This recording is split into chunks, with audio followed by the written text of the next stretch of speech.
Opak ruoth nyikwara mogiro kamane nyakum ketera mogi TV ka une wang sai chenro maro marang'ich welo kama kelo ni weche mosebedo ka timore gweng' ka ng'eny gi en mana mar oula nikech bedo ka chando ji pacho ka en mokalo mano be adek e picha mbaka en jatend migawo mar gweng' giro makwako gego kaka Homabay en dala ma Homabay akiwa iwuoyo kode kenda ma omiyo wadwa ng'eyo ni dala ma Homabay kanyo ni 8,000 sani olose nyalo kendo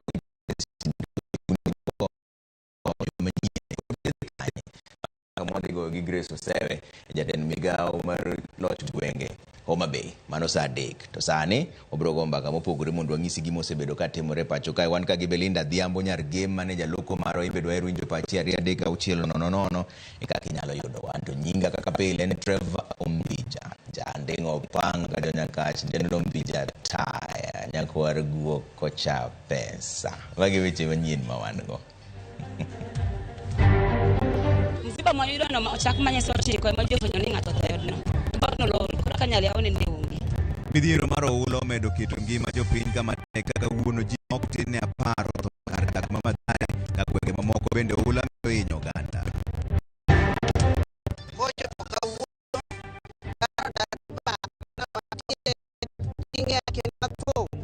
Robodo kwako gwenge polo monjo kaluo ka ji ma ojode skunde ok ong'eyo kuma gibiro dhi ka oyaw skunde manyien. Kalo chako chenro mar chulo jopur mane osingi mabandia e pacho kae.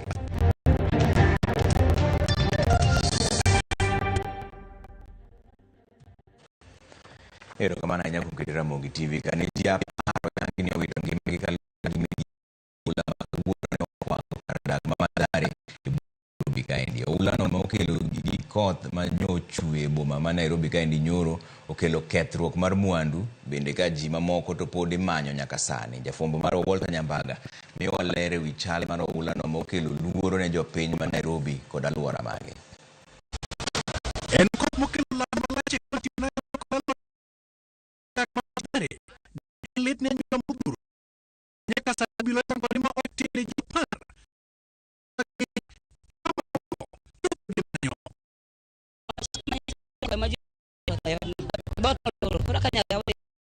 kadak no manadi mare fuke magani rojiuti oyo ka jodak biro kawinyi wi utege kama moko modong to ne temore so mwandu magi kaka mabende kod bepe e kinde mamenyo mag jok mamoko dhiyo nyime. Nyaka sani dhano muko utegi, dhano lalo gik moko mang'eny. Koro akwayo county government mondo recommendation of the national government gira kinyalo bedo ka appear kaka nyalo be ko no pongonwa to githindo kaka sani nyithindo dhi chiemo odiochieng' ma kawuono ok wang'eyo. Jok mane otonyo ulano ne temo reso mwandu magi ka gigoyo kwand dar kod godhro kanyakla kod gige udi mamoko. Gikona ni gima naduoga konye oda en mana an gi nyithinda ariyo gonget minena ting'o ni kende. Mae gima konyo. Nyithinda kaka nakawo matero ka chief akia kata ne gisechamo ang'o. Wadwaro matres, wadwaro nget, wadwaro sufuria to kik ibinwa gi kalara. E dier boma Nairobi, apaya ma Moi Avenue yen maduong' mosebedo kodak kuom higni mathoth ne oruombore bang' koth mapek ne ng'wane kendo din apaya. Tend kaunti ma Nairobi oyango ni maromo ji 60,000 nyaka sani oseyudo midhiero mitudo kod oula mag koth makoch. All the emergency response teams, including Nairobi Water Company, our health, wellness and nutrition, mobility, disaster management have been deployed. Bende apaya ma Kiambu Road matudo Runda kod chuny boma ma Nairobi joriembo ne nyaka bed akicha kaluwore kod koth kod oula maonge roma kata matin. Kar dak ma Zimmerman luoro kwako jodak kaluwore kod oula mane omonjo kendo miyo rofa moro ne ochako sienyore. Yangore ni ruoth malworo ne temo nyiso jodak mondo dar e yodno kane ochako nyiso ranyisi mag sienyruok to kata kamano ne gikelo wigi. Kano chako pong' nyolo sa 11 odhiambo opong' kamano modonjo e yot makata gige na moko pi odhi go nyithindo be an ga na oko makata nyona nindo oko. Odni nitiere makata sama pod wawuoye kodu ni ji nitiere iye kanyo koro gitwo ni ok ginyal wuok ni giwe gik moko. E kar chung' od bura ma Embakasi East, Ruaraka to kod kuonde dak ma Mkuru kwa Njenga bende pod dhi nyime kod kwano lal. Gavana ma Nairobi Johnson Sakaja to kod jo od bura mamoko kaka Mama Dhare Anthony Oluoch, jawadgi mar Oraka Tom Kajwang' e kind jotelo mamoko koni gitimo duto mar reso oganda mayudo midhiero mag koth. All building development approvals have been halted for now until we're able to review all those that have been issued and that are continuing. Tunataka watu wetu wa cooperate na sisi waweze kuenda mahali itatengwa. And I want to call on our leadership so that we join together with wananchi to meet the disaster the way it is. Ohula no bende omonjo kar dak ma Syokimau kendo donje miere ka jogeche oyudore matek. Mwandu bende medo kethore kinde mageno pod onge ne jogo mane ogero utegi kod nyadhi e alworago. To wan gi kuyo kendo wan gi lit. Wasewito nyithindwa, wawito chuowa, to wadong kamano, waonge mbele wala nyuma. So mimi Kenya ningeomba ya kwamba kwa sasa ndio watu wakuja kwa resilience, gava iko ametusaidia hizo food items na food. Then kitu kingine pia jaribu kupromote more educative about flood sensitization kwa mtaa. Nikono mgajo kaka koth medo chwe kendo ola medo borore lajne ka donje ute mag jodak. Ywak nitiere ne koth majakelo chiemo lokore midhiero mag oganda. Oji oganda modak kuonde mongoro mondo sudgi chien mondo geng' tho minyal geng'. Walter Nyambaga, Ramogi TV. Oula mapek pod medo yuoro kuonde moko dak mapacho ka indie ka bad migao mochung' ne koro chal mar kor lwasi. To yango ni duweni mar ang'wen ema dhi bedo midi mar oula. Gavana ma Machakos Wavinya Ndeti ne otelo chenro mar reso jodak ma Mavoko e kaunti ma Machakos. To kaka Judith Omondi lero, kalapapla mar Ramogi TV bende ne okawo rameny makare mar gwenge buora mapacho ka kendo yango kaka oula osemiyo yewni kod aoche opong' to ahinya e masawa mar Kenya. Kalapapla mar Ramogi TV ne olworore kod picha mamenyo chal mar gwenge. Mae chal mar gwenge masani oula osaso. E kaunti ma Murang'a, Sagana oula mapek ne omo maura Sagana ka pogondara kod puothe te. Eno oula ma odino mwandu, aore ka olalo adek mabende wakwano pio seimo. Yao kaka Masinga Dam kod Kindaruma Dam osemuoch. Ng'eyo kama yao chakore godo kod giko mare bedo matek. Athi River, Kitengela, Mwea kod Mabuyu chalo kopogore. NP machalo na jotelo ma opogore wuok oko mar manyo yore mag reso jodak mag counties gi mapio oula okelo negi masira. Gavana ma Machakos Wavinya Ndeti mane olimo jodak e alwora ma Athi River koni oula ma omuo maurano pokno bedie pacho ka kuom kinde malach. Kendo kata otino makawuono okwayo jodak ma oluoro aurano mondo mi odar. The Athi River has broken the banks. This has not happened even for the last I think over 60 years. This has never happened. A lot of our people, especially in the slums, were submerged by water, and we're in the process of saving all of them. We are asking our people to move away from the river, and especially these ones who are on this side. They should just move to other places and not sleep here, because we do not know what will happen maybe overnight. Aura Thiba, mana kaka inene, mawi matin mangimane otonyo kinyima kawuono. E kaunti ni Makirinyaga, maromo jimi auchielo sedar kod oula mapeki e miechgi. Kajiado, jodak makia nugu koni olalo maduong' magisebedo ka gitiogo, sani okonygi. Imekuwa kama ni death trap, manake magari mtu ambaye hajui, anakuja anaingiza. Akiingiza, maji inakuja inakava gari yake, imeharibu. Na already gari 3 zimetolewa hapa zikiwa na hii shida. Kuna watoto watafungua Monday. Na hao watoto hawana njia ingine ya kupita. Njia ni hii mumeona tumepita. Si mumeona vile tumekula masaa mingi na hatukuwa tunaenda pole pole. Sasa mama kama mimi na niko na mjukuu na bereka shule, kupita hii njia ni riski. Gikwa yosir mapiyo kuguko mpinyo wacho. Ningeomba sababu pesa zilikuwa zimetolewa za disaster kama ya El Nino, tusaidiwe na kaunti yetu na mheshimiwa Orelengu, hizo pesa achane hapa, achipu in hapa, tusaidiwe hii shida manaka tunaelekea kufungua shule. Tule tu drainage walituwekea hapa kwa hii reli haiwezi ikasustain ile maji mnaona ikiteremka hapa. Sasa tunaomba hii serikali ikuje itutengenezee na iweke hii drainage vizuri, ielekeze maji hii mahali pengine. Juja kaunti ma Kiambu, skunde pio muomo. Kunde ohala koda peini duto jioro eka gikal nyakalo kama chielo.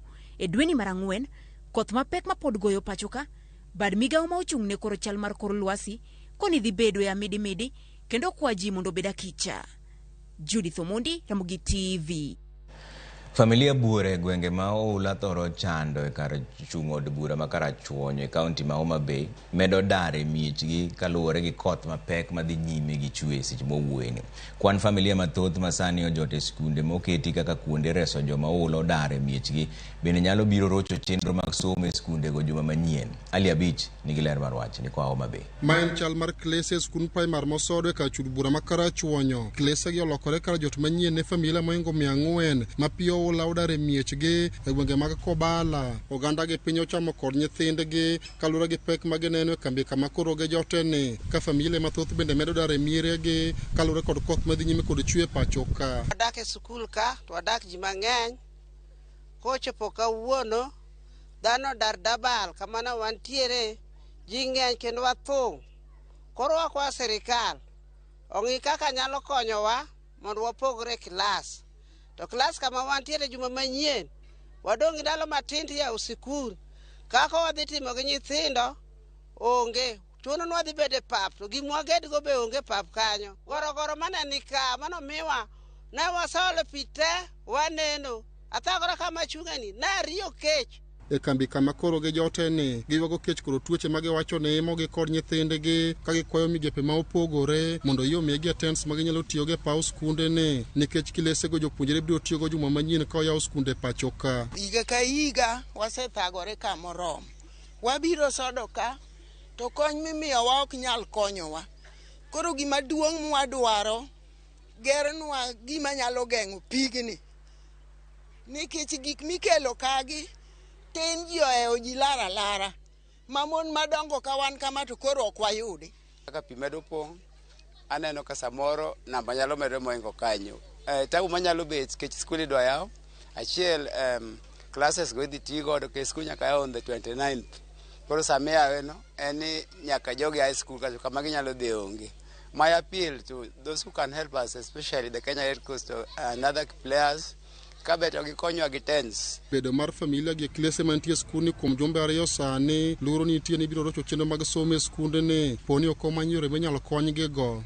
Gini biro kelo dok chien mang'eny e somo ki nyithindo jot ka sani kod jonyuolgi kendo ka gin ka to gi lwasi maber kata thuolo maber mar timo revision sani to moloyo to ka gise yaw skul gi biro bedo ka mang'eny to gibi somo maber. Sama loso kodi ni families mobedo displaced gin 580 to already 400 osebire skul mose camp skul mana kaka wacho ni primary school mosodo gi secondary school. Nyaka ne koth mapek chak chwe pacho ka familia maromo 8,700 Oula osekelo negi pek e yore mopogore e kaunti ne ka familia moingo 1,500 kar chud bura ma Karachuonyo sedare miechgi kendo ge jote kembe mamoko machalo skul primar ma Kobuya gi osiptal ma Simbi Kogembo. Ali Abich, Ramogi TV, Homa Bay. Kenya Red Cross komakore kod apisas mag piny owacho marito gwenge ochako chenro mar manyo yo ma oganda ma Oula daro kendo jote sikunde primary ma Ombaka nyalo yudo go kuonde jot motelo ne yepo mar sikundno juma manyien. Kaka ripota mar Millicent Adhiambo lero no jatend skundno yango ni gisebede lalruok kod jo Kenya Red Cross ewi kaka ginyalo konyo oganda modak e skundno mondo kik weche mag somo bende rochre.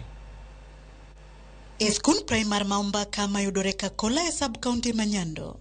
Mae chal mar skunno masani olokore kar dak ne oganda ma 270 bang' Oula daro gi miechgi jumbe 2 mokalo. Klas ka klas e skunni onyondo familia ma 20 kiweyo kwan nyithindo kod joma chuo oko. Ka skund primary ma Nyamasao ma bende nyocha konyo jogo ma pidaro kod jot pino pongo juma mokalo chieng' wuok tich mochuno oganda go dar dhi dhungore e skund primary ma Ombaka. E kinde ni makoth pod medo mana chwe ka midhiero mar Oula bende ogoyo limtidi yepo mag skunde bende okayo juma manyien.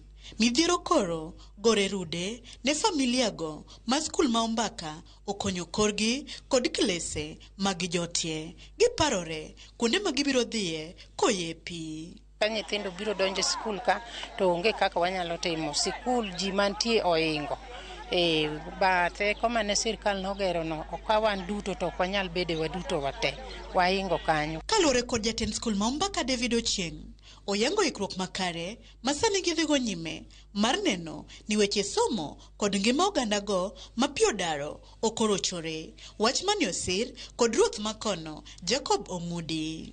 Wadhi yawo skul koro wabiro puonjo nyithindo kuondego, biro chuno ni koro nyaka giwuogi gibed oko.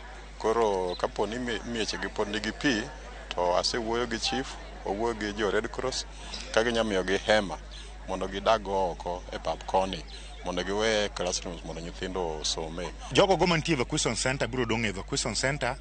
Jogo go mantie classes sani gindiko gi jo Red Cross mondo giyud tents ma gidhi guro kuonde mamoko. Wadhi tiyo gi compounds ma kanisa to gi nafas mantie kuonde wede gosiepe man malo. Gikwayo sirikal mondo gernegi daik manyalo konyo e baro ula mondo giyud konyruok mochwere. Pigni hinyowa chakre 2019 osehinyowa ma onge sama ji bete miechgi. Nitie joma pok odok e mier chakre 2019 nyaka sani. Kane nam ne pi ok duog chien to ne wapuro kaka an machung' kane an mama machiliel ma pur ne mosebedo kosekonya to kakoro ula ne kanyo nodinore to onge kaka wakonyre. Chwo achiel mane sav nyithindo manyiri nogore piny. Koro mae nyaka chak puonjo mae skul maneno ka jowuoyi gi nyiri share cho area achiel. Asetero barupe ka CDF to mondo gikonywa kapok oyaw skul. Kwayo maduong' en ni serikal mabe atiye otieknwa wach mar Kurusoin Dam to gi loso dike along River Nyando mondo wane kaka wanyalo tieko midhiero mar pi. Kuom ji 130 modak Akola Umbaka, koth masani medo chwe pacho ka osemiyo ji 600 oula odare miechgi e alworano. Kenya Red Cross sani koro wuok oko mar kawo kwan oganda go mapodo jote skunde mar manyonegi kuonde machielo mag jot ka gitimo mae kaka yorno mar ikruok ne yepo mar skunde mondo weche somo kik ng'ikre nikech midhiero mar oula. Millicent Adhiambo, Ramogi TV, Kakola Umbaka, Kisumu County. Jalup jatend piny Kenya Rigathi Gachagua olando ni sirikal dhi daro ji modak machiegni kod aora Nairobi, Ngong kod Mathare kaka yo mar lero Nairobi River.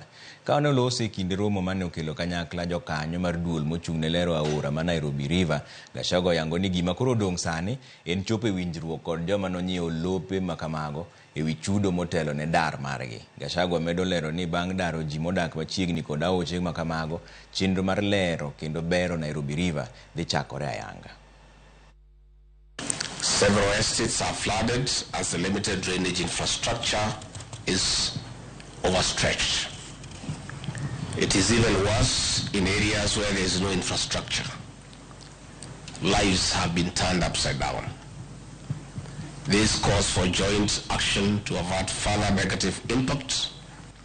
Key among other issues, the Nairobi River's regeneration will involve relocation from the riparian and adjacent areas. I am informed that the communities living along the three rivers are ready to move. The issue at hand is dealing with those claiming to own the properties on the riparian areas. Through coordination of the Commission, the communities along the rivers, Ngong, Nairobi and Mathare, have been mapped and segmented into 18 zones. Nikwara mogi ang'eni sebedo kiparo rinto koro kodhni dhi mbele nyaka karang'o. Duol ma koro chal mar koro lwasi nomiwa report moro kaendi wadhi tang'o nigo. Duol mochung' ne weche mag Red Cross bende nosewuoyo kaendi. Mokwongo achaka nigi wach mar Red Cross. Ni midhiero mar oula magi e counties mose ma oula osebedo kaenyo 34 kuom 47 mantiere sani. Mier ma oula osehinyo gin ji 25,000 gi 30. Familia ma oula odaro gin 11,275. Puothe ma okethore gin eka 27,716. Report no poko rumo kanyo, ntiere moko ma pod dhi mbele ka ntiere kanyo ni midhiero ji mosetho sani koro gin ji 48. Nyoro ne gin ji 38, koro nyiso ni ntiere ji 10 moko momedore. Ji ma oseresi gin ji 100, 88. Jamni mosetho gin 4,824.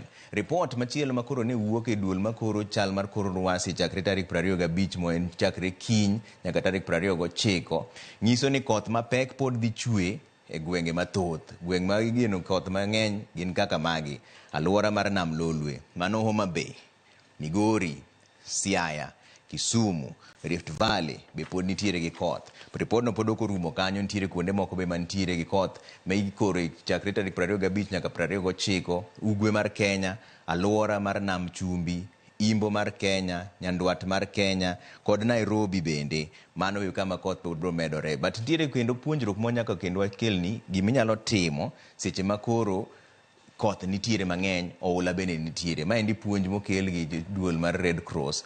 Giwacho ni mokwongo gima ji onego bed ni timo en dar mapiyo kidhi kama ber ma oula ok monjie. Nyiso ni kin kama ora thoro muomo tidhi kama nigi malo matin. Auchiel kende mar pi oromo ywayi, mano inji moko auchiel ma gi dho ngere luongo ni inches. Koro kineno ka pi moro biro manide tiendi kamoro kanyo endo, mano oromo ywayi, omiyo kik item kata kalo, kata kin gi ndiga kata kin gi mtoka iwerigo kata in iwuon kik item kalo. Inji auchiel en gima tin malich to pi to ringo matek. Koro giwacho ni mano kende oromo ywayi. Pi nyalo ywayo gari sa asaya bende. Sa gari ng'eni kaka medo ringo, pi bende kadhe bwoye. Koro nyiso ni gimoro ma dho ngere luongo ni buoyancy bro kadho gi gari no ng'wech to gari be nyalo lokore. Koro kik item ni imuomo kamoro ni paro ni gachi otegno ni dwa dhi adhiya imuom, mano pi bro kadho kodi.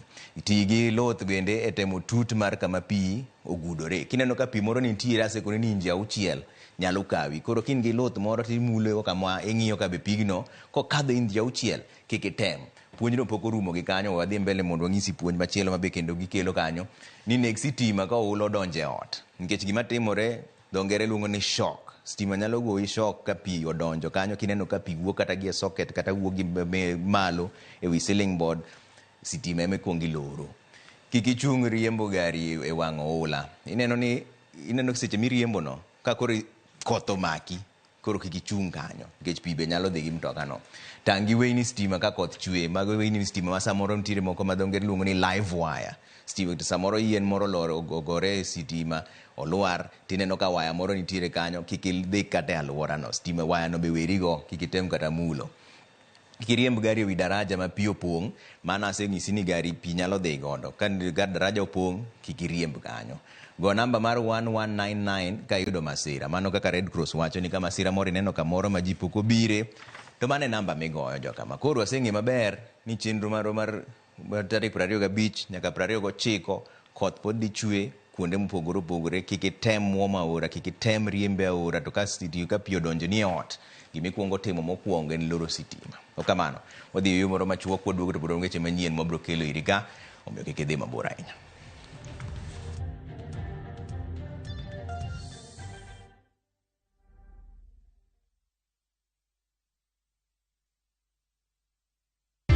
Skiza chapa, ushinde.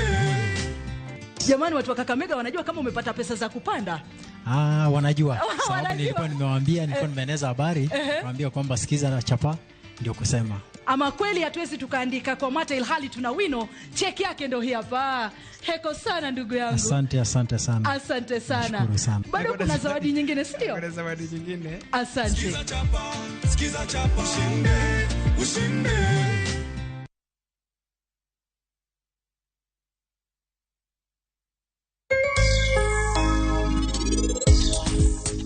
Amrita kwai, inie dhako maduong' e dalani, to kendo inie chiewo wadwa maduong'. Donge dawa ema nomiyo mama tigoni mokwongo. To koro kaka in, chiwoi mokwongo e dalani, ber ka koro inie mirwaki.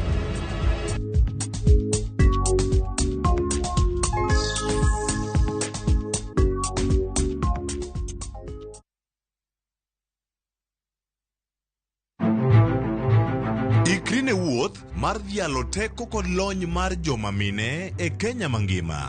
Na explore mang'e kaka bro connect numbers gi solving real world problems. Onyalo bedo e weche mag ohala, paw siasa kata dongruok. Mine gi yawo yore ne oganda e higni mabiro. Adwa nyiso joma rowere ni kentie idea main ko to chaka kada kaen mana mar uso mandas. Kochakore jiwo ratiro e kind chwech nyaka ting'o duond ji mopogore makelo lokruok makare. And about just puonjo jotelo bedo joma ber, bedo joma kare, joma ohero dongo, joma tiyo negi, employees matiyo ni ka gionge, you cannot go for agile.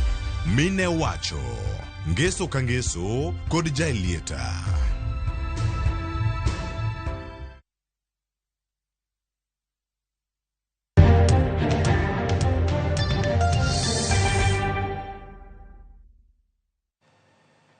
Kamana nyako mkitera Mongi TV kawadhiane mbele gi weche manyien ni jatend migawo mar omenda machon Ukur Yatani kod gavana ma Marsabit Mohamed Ali ne omaki kod okwach kich mag EACC ewi mibadhi mar siling bilion 18.5. Jotelego kata kamano ne owe thuolo bang' ndiko dhogi e kinde magi kotelnegi kod gavana ma Siaya James Orengo to ramo ni Ukur ne odhi ka EACC mana mar konye nonro ewi mibadhi. Chris Owino miyowa ler.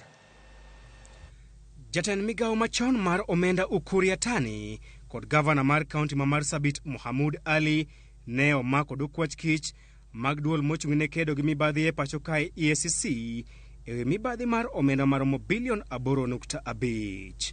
The commission has been undertaking investigations into allegations of massive embezzlement of public funds in the county government of Marsabit, and this is covering the period 2014 to the current year, that is 2024. Yatani kod Mohamed Ali bang'e to ne owe thuolo bang' ndiko dhogi kod apisas mag EACC.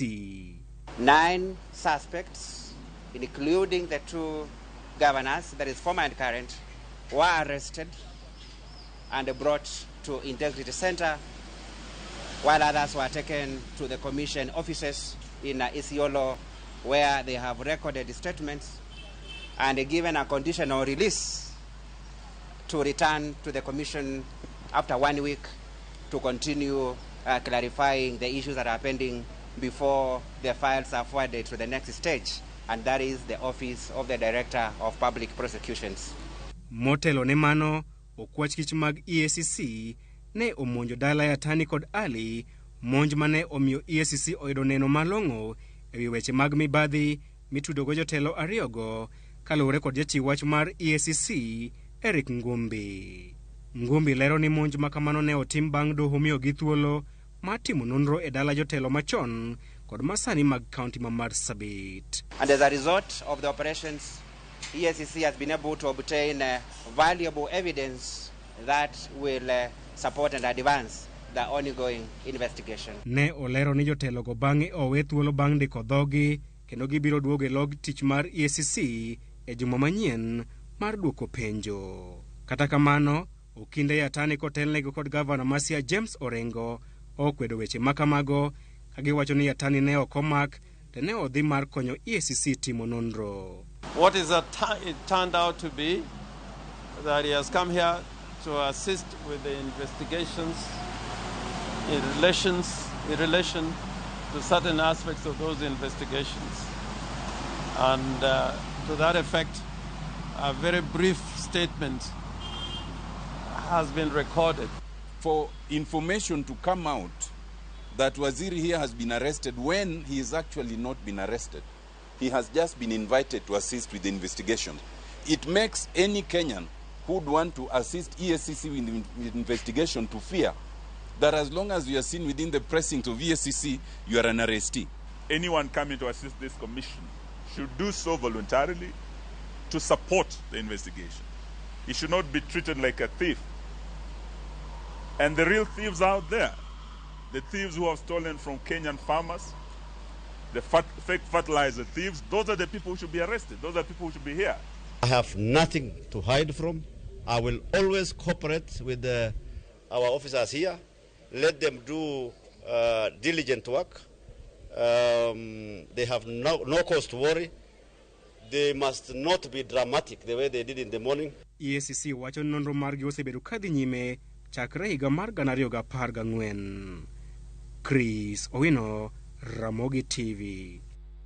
Jagoro mongirore migao mar thieth Harry Kimtai kaachiel gi jatend hospital maduong' ma Kenyatta Everson Kamuri koro dwaro ni tim nonro ne board mar hospital ma Kenyatta ewi mibadhi mantiere motenore gi nyiepo mar dag muya kata oxygen manomuonyo milionde modhuro mag omenda. Kane gilose e kinde mane dayo dhogi gi komiti mar od bura mochung' ne weche thieth, jodito ariyogo koro dwaro ni board no ler gimomiyo dag muya no pok ochako tich kata obedo ni ne oketo omenda tenge ni chenro makamano. That the pipes that they used are not the oxygen grade pipes, and he has been given that to respond to it. The CIT chairs just say that he has supplied 50 out of the 800. Is it 800? He has supplied 50% of that, and is still installing those pipes. The final, and as per the tender document, what we require from this tender is they need to supply, which they have supplied, they have delivered, they have done installation, they are doing the testing, and then they are yet to do the training. And finally, we commission the plant. Is the contractor on site? Yes. The contractor is on site. Charles Owino Likowa manyoro MCAs nyotulo oko kaka speaker mar od bura ma Migori wacho ni chenro no ne ok otim e yo makare kendo notim e ataro mar chik kapod oparo okang' modhi kawo. George Juma notwa kod Likowa kendo miyo report no. Tich mar Owino Likowa mar medo dhi nyime kaka bedo speaker mar od bura ma Migori bang' MCAs thule oko odiochieng' manyoro koro nitie rapim bende duoko mare dhi bede kinde ma ndalo 7 ka ochakore odiochieng' manyoro. MCAs ma Migori ne omiyo Owino Likowa ndalo 7 mondo koro chwal ywak mare bang' thule oko kaka speaker margi. Likowa wacho ni oparo okang' modhi kawe kinde ma ndalo 7 ma MCAs ma Migori koro miye mondo chwal ywak mare e od burano. Pod a contemplate, pod a rito paro atugo gi pacha biro miya gima biro timo machiegni kapok okinde ndalo 7. E seche ma pod oparo okang' modhi kawo, Likowa wacho ni ne ogole oko lemono mar speaker ka ok oluwe kod chik mag od burano. Office to jogo biro lo office kon ni gidwa namla megi pesa ma pok giyudo since December.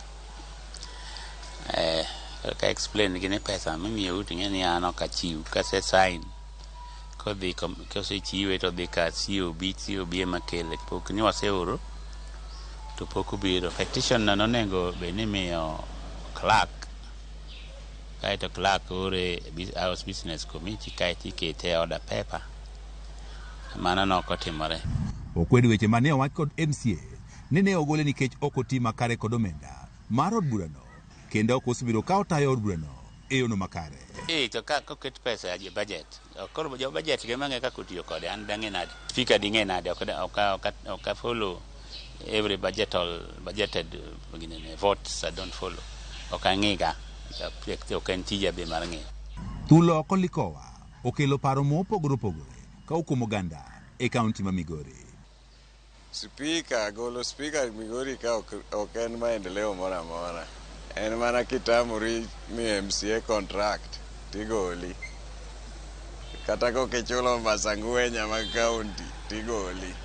Koro in kidwa ni ti tichule MCA maendeleo werigo in chula MCA ok bigoli.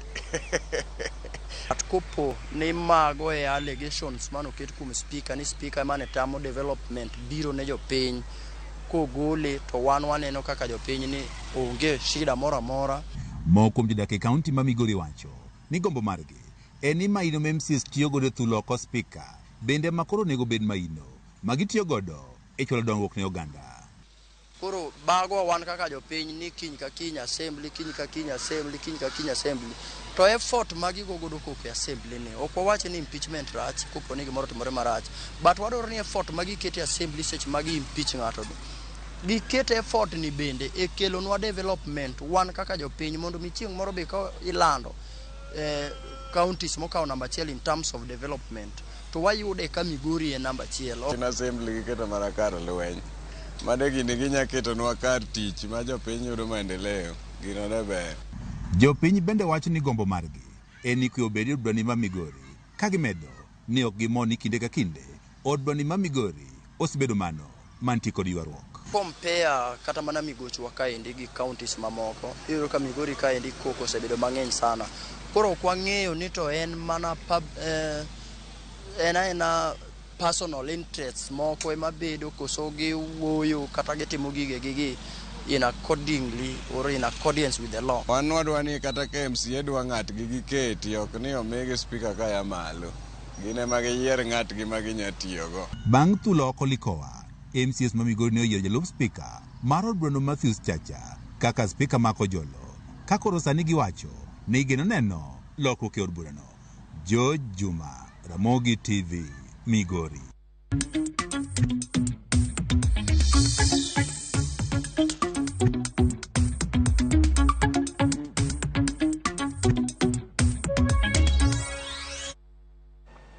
Odonjone weche mag ohala ni board ma ochung' ne dero mag cham mag piny owacho National Cereals and Produce Board olando chako chulo jopur mane onyiewo mbolea mabandia. Maendi bang' migawo mar pur mane ogolo chik mondo chul jopurgo duto mane onyiewo mbolea go. Jopur duto mane oyudo midhiero no okwa mondo chwal ng'ur margi e yor andika kokale otas ma gibiro yudo e apisi mag NCPB kama ne ginyiewe mbolea go. Jopur bende nyaka tero pande maggi kod receipt mayango ni ne ginyiewo mbolea go e NCPB. Jopur mane onyiewo gi duol mar NCPB to pok otiyo gi mbolea go duto okwa mondo duokgi. Kama osetiyo godo bende idhi mi mbolea mamoko. Duol no osechwalo gunde milion 3 mag mbolea ma ipitho go kod gunde 300,000 mag mbolea ma ipuro godo e puodho e cham moseketi.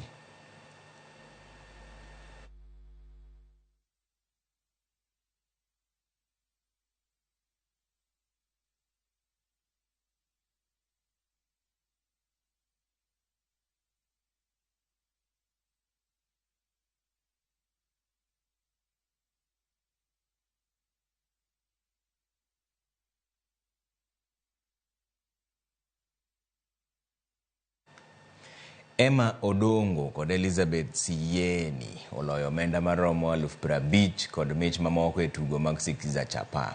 Joloch ariyogo mawuok e kaunti ma Siaya kod ma Bungoma mane otugo tugono mageto ting'o jothumbe ma opacho kaendi malo, kendo joloch go ne oyudo thuolo mar romo kod jathum Feni Kerubo.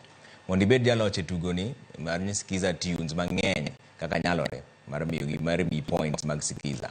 Sikiza chiwo ne jotugo omenda maromo 50,000 pile ka pile kod omenda maromo 100,000 diriyo dwe ka dwe, ka omenda maromo milion ibiro mi jaloch e giko mar tugono. Tunakutaka by saa 4 upatikane kwa ofisi. Mashallah. Nikasema Wednesday nitajaribu, nitajaribu nitakuja. Asante. Akasema hiyo pesa tutakata 20%. Nikasema nitakuja na yangu au mtakata kwa hiyo. Wewe kuja tu tutakata hapo. Ushuru lazima tulipe. Watu wa Siaya, mchezeni kitu ni kweli. Waambie. Mtie nguvu. So nikawa niko na shilingi 2 nikafinya *487 *3# na ninafinya ikaenda. Nimefinya kwa muda mrefu kiasi, si muda mrefu sana. Kidogo tu kufikia tarehe 16. Yes, mami. Nikapigiwa simu na Melody.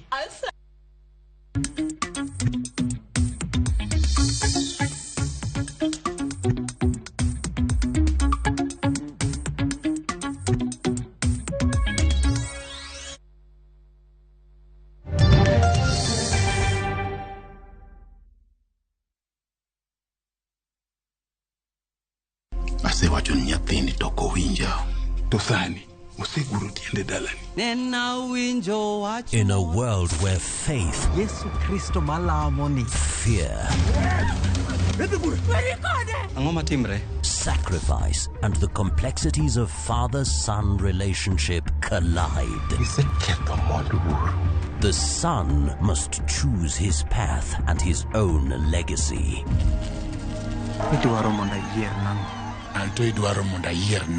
Watch this emotional and riveting story of Dennis in Where the River Divides. Watch the best content on the go only on Viusasa.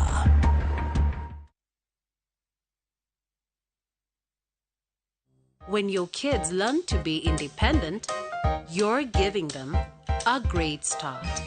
Prestige Margarine. It all starts with a great start. Now comes in the original and vanilla flavor. Ang'o maketo skul mipuonje weche mag thieth kod science bedo maber? Waketo maino marwa e chal ngima mar jopuonjre, waketo maromre timo nonro kod tiegruok, wajiwo jopuonjre donje chenro mopogore opogore kaka tuke, wachiwo tiegruok mowinjore gi omenda ma japuonjre chulo, japuonjre tieko somo ka en gi lony mar donjo e tich.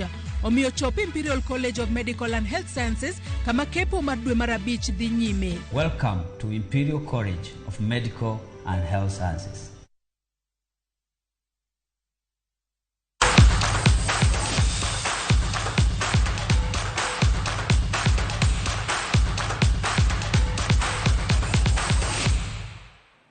Swadonja ne weche mag tuke ni mane gin joloch mag Africa e volleyball mar jok ma mine KCB nowuok e pacho ka endi okinyi ma kawuono kochomo Cairo e piny mar Misri kama gidhi e tuke mag laro osimbo mar Africa. Tuke go dhi timore kind tarik 24 dweni nyaka tarik 5 dwe manyien.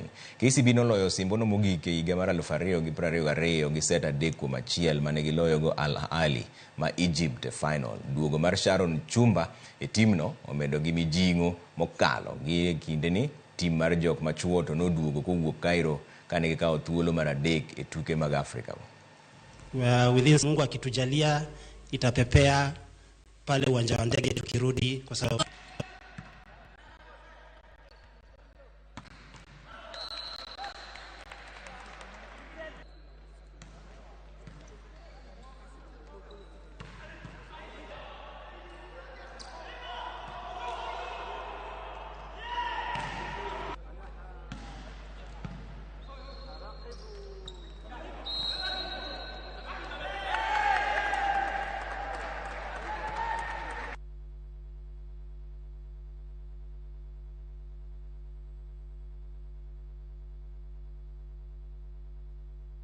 Kwa kanyo ni tim mar Migori Youth medo kale midhiero tok wito tuke ariyo moluwore e lig mar NSL. Tim no noloo gol 1-0 gi Mara Sugar kawuono e tugo manobedo Migori Stadium. Kocha mar Mara Sugar Geoffrey Naibei nonyiso mor mare bang' yudo point 3 kowuok e tugo no. Mara Sugar koro nigi point 56 ka gin e thuolo mar 3 e NSL.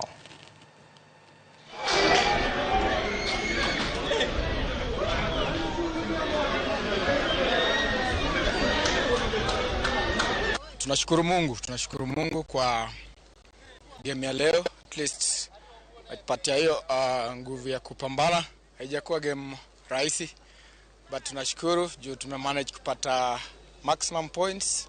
So ningependa kusema pia kudos kwa opponents, wameshow game poa. And then kwa our boys, congratulations, stepped up well. So on to our next match. Tim mar Kenya mar rugby mar jotugo manie bwo higni 20 Chipu kawuono noloyo Tunisia 56-17. Tunisia ema nokuongo telo ne Kenya gi points 5 ka bang'e to ne ginenore mol gino manomiyo yawuot Kenya mijingo e tugo go eko. Kenya notelo gi points 26-5 kanochopo saa yueyo. Ka bang'e no ndege beko tol ma gimiyo Tunisia thuolo momedo point moko 12. Kane firimbi mogiko ywak to Kenya noseloyo 56-17. Yes, it is back new in favor of Tunisia, but Tunisia once again they can't deal with that high ball and they are really struggling. And it looks like fantastic jumper from their back rower there at Tunisia.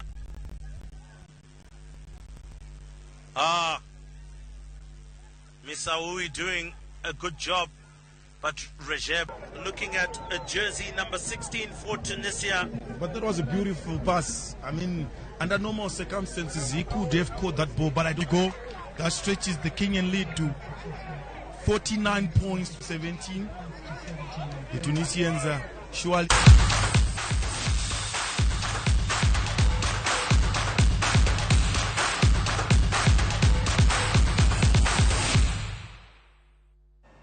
Aya, waduoko erokamano ahinya kwan gi Belinda Dhiambo Nyargem ma en jaloko marwa, to kapok wawuok wasoma ne achiel ariyo adek moko muoro kaendi. Ramogi TV ago mos makende ne joma oulo rocho dak gi joma wito jogegi, moloyo to jodak ma Mathare. Sirikal ogol pesa midhiero mondo kony godo jopiny. Ma Fred Osuru ko Adandora. Aneno Ramogi TV kan Kajiado ka oulo donjona nyaka e ot kaka kony onge. Ma Feni Nyarkotieno chunge sikul kanyo. Musa ahinya gi mano Feni. Ramogi TV ma endi Violet ka wuok Seme koth chwe besa kendo nikech bentiere kaendi. Hey, bado wach marach manade. Trevor Ramogi lera ahinya nyonianga endi Kabwaye. Kato bedo ni koth to chwe mapek. Ma Shadrack Ogara ka wan gi Beverlyn Jared kod mama na Damaris Ogara. Neno kaendi bende architect Evans Asiyo bende oro ote mare kaendi ko wacho ni Trevor wawinji maber. Wacho ulano e modhiero wa mos makende ne joma Dhare Kibera gi oganda moko. Sirikal onego bed gi ikruok ne masira aila magi. Mano architect Evans Asiyo. Erokamano ahinya kuom keto Ramogi TV kaendi. Wanende kendo saa 3 ka Nyasaye oyie. Aninga Trevor Ombija, Jandingo Panga, Jonyakach Ndendo Ombija Taya, Nyakwar Guok Kocha Pesa. Wanere saa 3.